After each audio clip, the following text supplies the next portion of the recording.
Welcome back, everybody, to another deep dive, and today we're going to do some time traveling, but not in the way you might think. We're going to dive into a fascinating account of a potential time slip experienced by a respected historical figure. A time slip. Yeah. Interesting. So we're talking about Sir Edward Denny.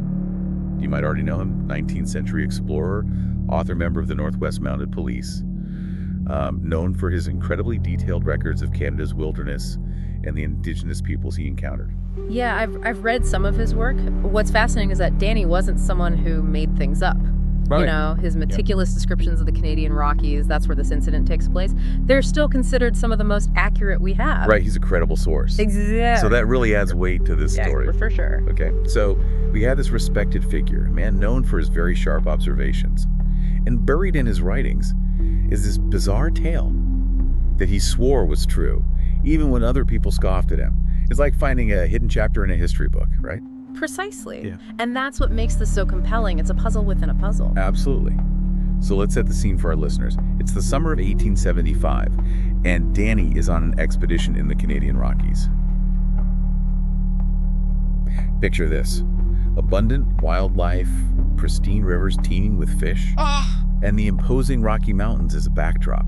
Must have been just absolutely gorgeous, like stepping into a painting. You're making me want to go. I know, right? Danny was there to just immerse himself in the natural world, to explore, to hunt, to fish, and to document everything he observed. He was prepared for an extended stay, even brought a collapsible boat made of branches and hides. I mean, talk about ingenuity. Yeah, that's being really prepared. Right. He also had a member of the Blackfoot tribe with him as his guide. Can you imagine the conversations that they must have had, the knowledge shared between them? It's incredible. But then things take a very dramatic turn. A sudden and violent storm forced them to separate. And this wasn't any ordinary storm. Danny described it as unbelievably fierce, with these strange cloud formations, unlike anything he'd seen before.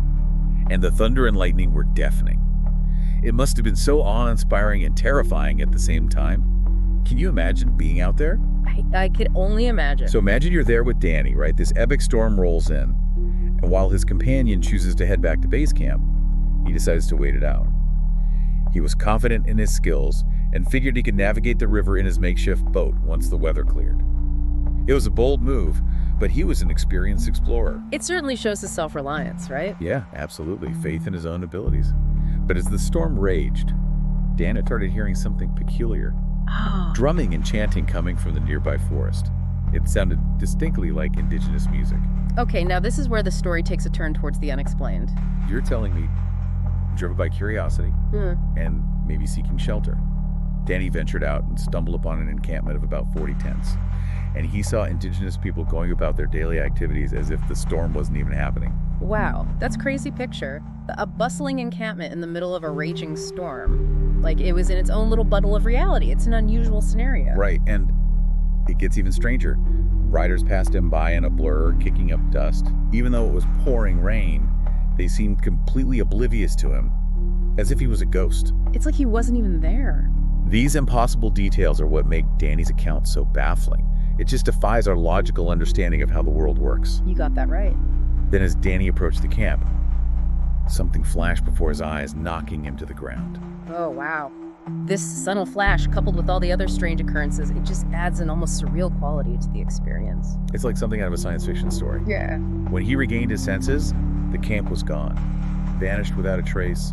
No tents, no people, no fire. As if it had never even been there. This sudden shift from a bustling scene to absolute emptiness. That's the most perplexing aspect of this whole event. 1 minute it's there, the next it's gone. Like, poof. Yeah. What happened? Okay, so let me get this straight.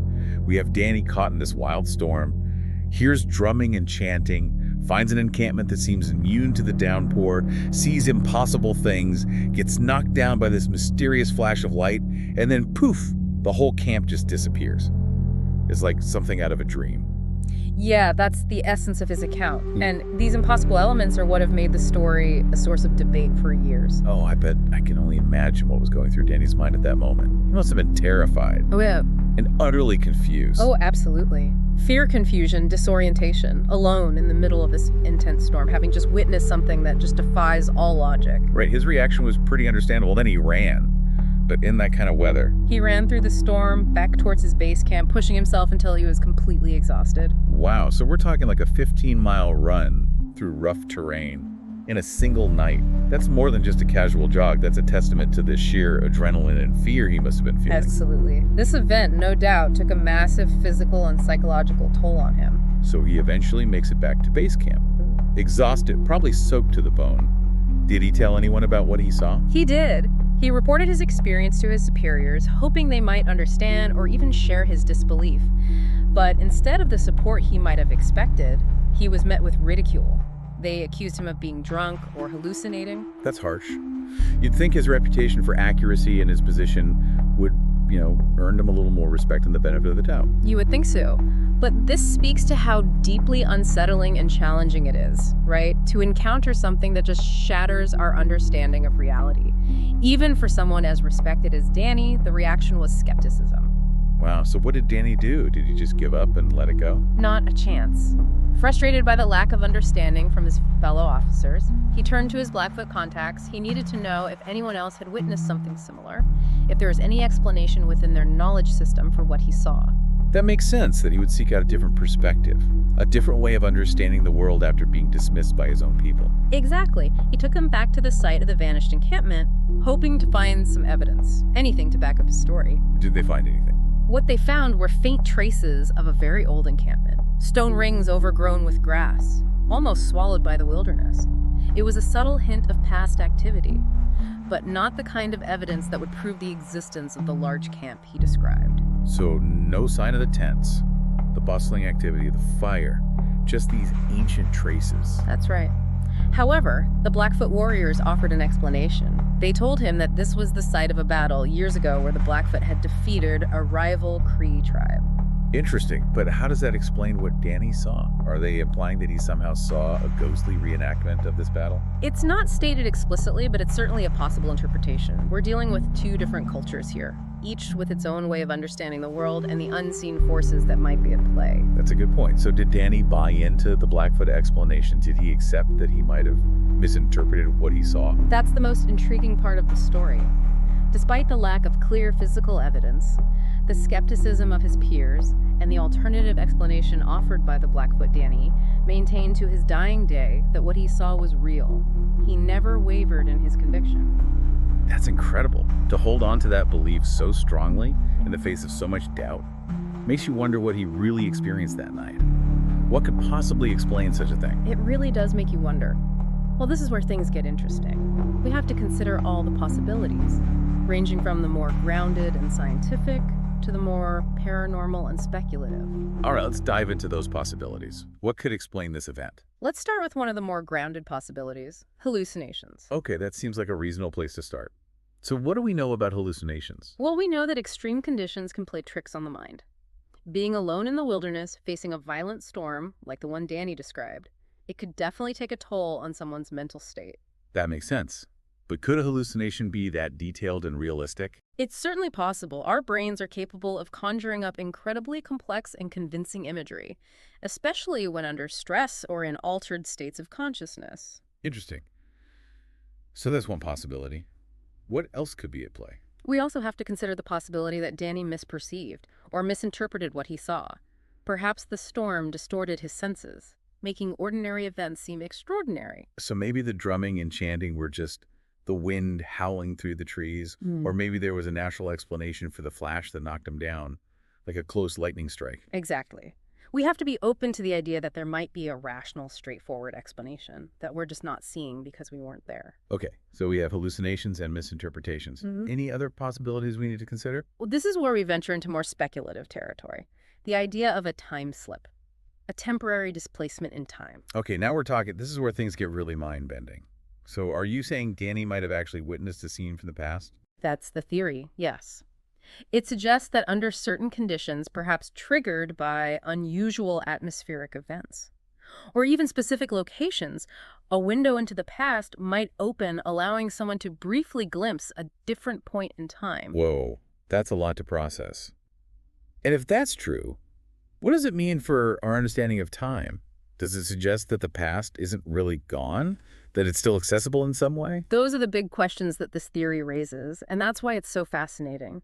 It challenges our fundamental assumptions about the nature of time and reality itself. This is really making me think. Are there any other accounts of time slips? Have scientists been able to explain this phenomenon?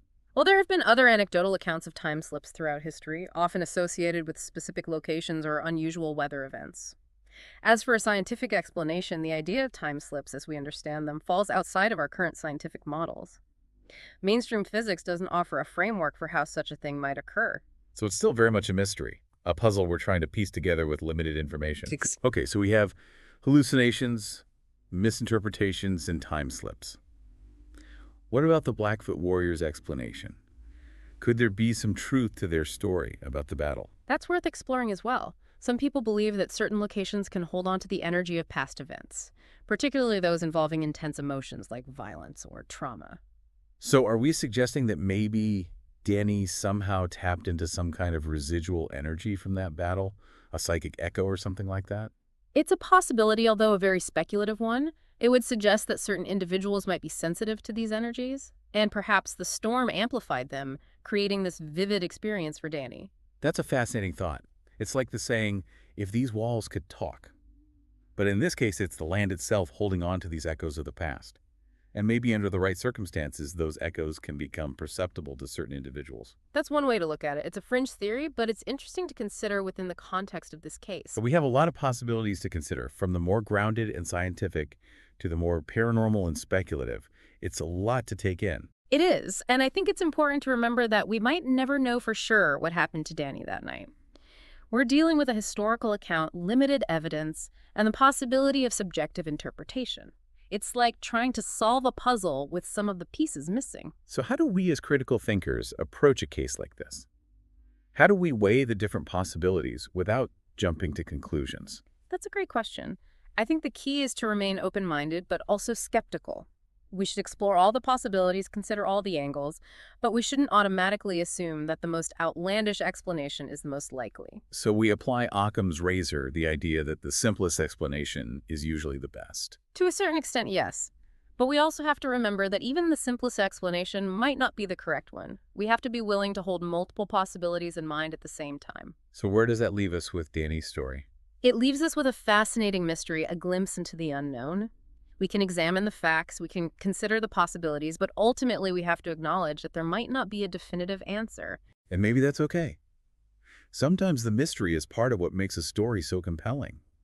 It invites us to keep questioning, to keep exploring. I agree. And in a way, Danny's story challenges us to think beyond our current understanding of the world. It suggests that there might be things out there that we can't fully explain, phenomena that defy our current scientific models. It reminds us that there's still a sense of wonder and mystery to be found in the world, even in this age of scientific advancement. Precisely. And I think that's a valuable thing to hold on to. It really makes you wonder if there could be something more to this than just a simple hallucination or misinterpretation. Yeah, it is tempting to think so, after all. The idea of a time slip, of catching a glimpse into another era, that's incredibly intriguing. It sparks our imagination. For sure. It makes us question the very fabric of reality. It really does. Imagine for a moment that Danny did experience a time slip. What would that mean for how we understand time? Well, it would challenge our fundamental assumptions about the nature of time itself. If the past isn't truly gone, if it's still accessible in some way, it opens up a whole new world of possibilities. Think about it. If time isn't linear, if it's more fluid than we currently understand, what does that mean for our place in the grand scheme of things? It raises some profound philosophical questions about free will, destiny, the very nature of existence. It's almost too much to wrap your head around. But even if we set aside the time slip theory for a moment, there's still the Blackfoot Warriors' explanation. What if certain places do hold on to the energy of past events? What if Danny was sensitive to those energies? It's another intriguing possibility. It suggests that there might be more to our world than meets the eye. Layers of reality that we're only beginning to understand. Like we're just scratching the surface. Exactly. It makes you wonder what other mysteries are hidden in plain sight, just waiting to be discovered. It certainly does. And it highlights the importance of being open to different perspectives, different ways of knowing and understanding the world. What might seem impossible from one perspective could be perfectly plausible from another. That's a great point. Danny's story, regardless of the explanation, underscores the importance of keeping an open mind. We should question our assumptions, embrace new ideas, and be willing to consider the possibility that there's more to the universe than we currently comprehend. Absolutely. Even in our modern age, with all of our technological advancements and scientific breakthroughs, we're still surrounded by the unknown. There are still mysteries out there waiting to be explored. And maybe within those mysteries lie the seeds of new discoveries, new understandings and acerbities, a deeper appreciation for the vast complexity of the universe we inhabit. Beautifully put. And on that note, I think it's time to bring this deep dive to a close. Yes, I think you're right. We've explored the strange and unsettling account of Sir Edward Denny's potential time slip, delved into the possibilities, and considered the implications. But now we turn to you, dear listener. What do you make of this story? We encourage you to weigh the evidence. Consider the different perspectives we've discussed and come to your own conclusions. Could there be a rational explanation we haven't considered? Or does this account offer a glimpse into something beyond our current understanding? We'd love to hear your thoughts. Thank you for joining us on this journey into the unknown. Keep questioning. Keep exploring and sisyphify the mysteries that surround us. Until next time.